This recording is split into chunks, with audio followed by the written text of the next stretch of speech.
ಹಣನೂ ಬಿಡುಗಡೆ ಮಾಡಿದ್ವಿ, ಕಾರ್ಯಕ್ರಮನೂ ಹಮ್ಮಿಕೊಂಡ್ವಿ. ಅದು ಕಾರಣಾಂತರದಿಂದ ರೈತರನ್ನೇ ನಾವು ಮೂಲವಾಗಿ ಅವ್ರನ್ನ ದೂಷಣೆ ಮಾಡ್ತಕ್ಕಂಥದ್ದಲ್ಲ. ಅದ್ರ ಜೊತೆ ಕೆಲವರು ಅದಕ್ಕೆ ವಿರೋಧ ಮಾಡ್ತಕ್ಕಂಥವ್ರು ಆ ಯೋಜನೆಯನ್ನು ವಿರೋಧ ಮಾಡಿ ನಿಲ್ಲಿಸಿದ್ರು.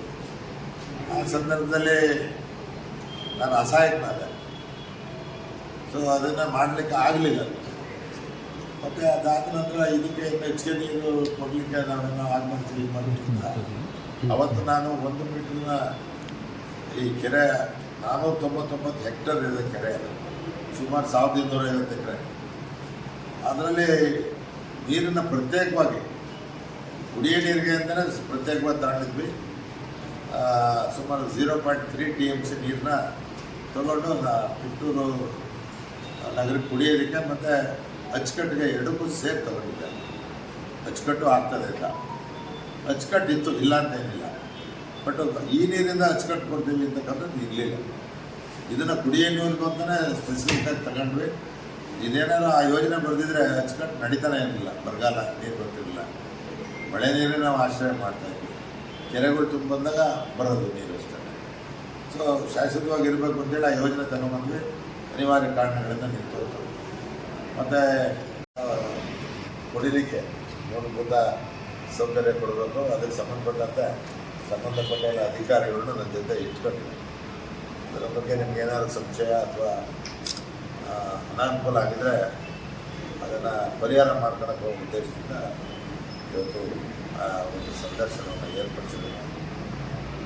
ಬಹುಶಃ ನಿಮ್ಮೆಲ್ಲರಿಗೂ ಗೊತ್ತಿದೆ, ಪದೇ ಪದೇ ಹೇಳಲಿಕ್ಕೆ ಹೋಗೋದಿಲ್ಲ. ಹಾಡಿದ್ದೇ ಹಾಡೋದು ಕಿಸ್ಮಾಯಿದಾಸನಲ್ಲಿ ಆಗ್ತದೆ. ಸೊ ಈ ಯೋಜನೆ ಏನು ನಮ್ಮ ಹೊಸದೇನಲ್ಲ. ಕುಡಿಯೋ ನೀರಿಗೆ ಒಬ್ಬ ದಿವಂಗತ ಮಂಜುನಾಥ್ ಅವರು ಅವತ್ತೇನು ಸಮಸ್ಯೆ ಇರಲಿಲ್ಲ. ನೀವೆಲ್ಲ ನೋಡಿದಂಗೆ ಇದು ಹಳೆ ನೀರು ಕೊಡತಕ್ಕಂಥ ವಾಟರ್ ನೀರಿನ ಟ್ಯಾಂಕ್ ಇತ್ತು. ಈಶ್ವರ ಇದ್ದಲ್ಲ, ಅದೇನು ಹೇಳ್ತಿದ್ವಿ, ಪಂಪ್ ಹೌಸ್. ಆ ಪಂಪ್ ಹೌಸ್ ಮುಖಾಂತರ ಚಿತ್ರದುರ್ಗ ನಗರಕ್ಕೆ ನೀರು ಕೊಡ್ತೀವಿ.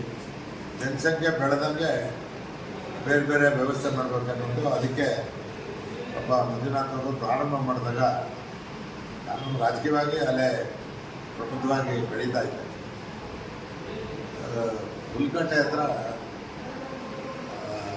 ರೈತರ ಜಮೀನನ್ನು ಅಕ್ವೈರ್ ಮಾಡಿಕೊಂಡು ಅಲ್ಲಿ ಕೆರೆ ಕಟ್ಟಬೇಕು ಅಂತೇಳಿ ಪ್ರಾರಂಭ ಮಾಡಿಸಿದ್ರು.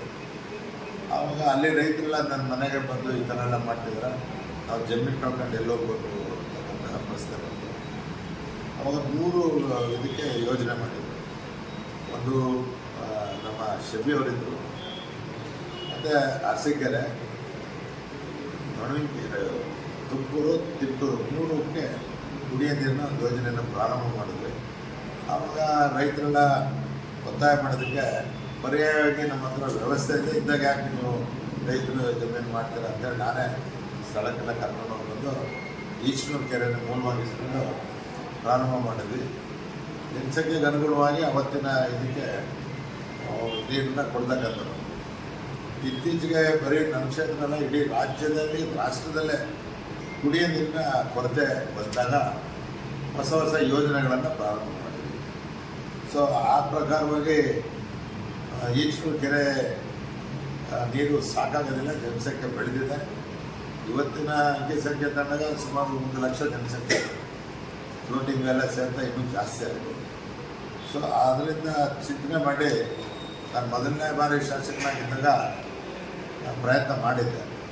ಅದು ಅಂಥ ಕಾಲದಲ್ಲೇ ನಾನು ನೀರಿಗೆ ಕೊರತೆ ಇಲ್ದಂಗೆ, ಅವಾಗಲೂ ಯಾರು ಬಹುಶಃ ಬಿಂದಿಗೆ ಹಿಡ್ಕೊಂಡು ಬಂದಿರಲಿಲ್ಲ ಅಂತ ಕಾಣುತ್ತಲ್ವ. ರಂಗಸ್ವಾಮಿಯಿಂದ ಅವಾಗಲೂ ಬಿಂದಿಗೆ ಹಿಡ್ಕೊಂಡು ಬಂದಿದ್ರಾ? ಅದು ಅಷ್ಟೊಂದು ಇರಲಿಲ್ಲ. ಸೊ ಇದನ್ನು ಮನಗಂಡಿದ್ದು ನಾನು ಈಗ ಹೊಸ ಯೋಜನೆ ಮಾಡಿದೆ. ಹೋದ ಸರಿ ಶಾಸಕನಾಗ 127.80 ಸುಮಾರು 128 ಕೋಟಿನಲ್ಲಿ ತಿಪ್ಟೂರು ನಗರಕ್ಕೆ ಕುಡಿಯೋ ನೀರನ್ನ ಕೊಡಬೇಕು ಅಂತೇಳಿ ಇವತ್ತು ಒಂದು ನೆಲೆ ಇಲ್ಲದೆ ಎಲ್ಲಿ ಬೇಕು ಅಲ್ಲೇ ಮೀಟಿಂಗ್ ಮಾಡೋದು, ಇಲ್ಲ ಯಾರನ್ನ ಆಶ್ರಯ ಮಾಡೋದು ನಡೀತಾ ಇತ್ತು. ಅದನ್ನು ಭಾಳ ವರ್ಷದಿಂದನೇ ನಾನು ಕೊಡಬೇಕು ಅಂತೇಳಿ ಪ್ರಾಮಾಣಿಕ ಪ್ರಯತ್ನ ಮಾಡಿದ್ದೆ. ನಿಮ್ಮಲ್ಲಿ ಹೊಂದಾಣಿಕೆ ಇಲ್ಲದೆ ಇದು ತಡವಾಯಿತು, ನನ್ನಿಂದ ಏನು ತಡವಾಗಿಲ್ಲ. ಈಗ ತೀರ್ಮಾನ ತಗೊಂಡು ಈಗಾಗಲೇ ಘೋಷಣೆ ಮಾಡಿದ್ದೀನಿ. ಅದನ್ನು ನಾಳೆ ಹ್ಯಾಂಡ್ ಓವರ್ ಮಾಡ್ತಿದ್ದೀನಿ. ಹಳೆ ತಾಲೂಕು ಆಫೀಸ್ ಆವರಣದಲ್ಲಿ ಆ ಕಚೇರಿನ ಒಂದು ಕೊಠಡಿಯನ್ನು ಬಿಟ್ಕೊಡೋದಕ್ಕೆ ನಾನು ಆಗಲೇ ತಹಸೀಲ್ದಾರ್ರಿಗೂ ಆದೇಶ ಮಾಡಿದ್ದೀನಿ. ಇವತ್ತು ಬೆಳಗ್ಗೆ ತೊಗೊಂಡೋಗೋದೆಲ್ಲ ಕ್ಲೀನ್ ಮಾಡಿ ಮಾಡಿಕೊಟ್ಟಿದ್ದಾರೆ. ಅದನ್ನು ನೀವು ಸರಿಯಾಗಿ ಸದುಪಯೋಗಿಸ್ಕೊಂಡು ಪತ್ರಕರ್ತರು ಅದನ್ನು ಉಪಯೋಗ ಮಾಡ್ಕೊಂಡು ಸುದ್ದಿ ಮಾಧ್ಯಮನ ಚೆನ್ನಾಗಿ ಬೆಳೆಸಿ ಉಳಿಸಿ.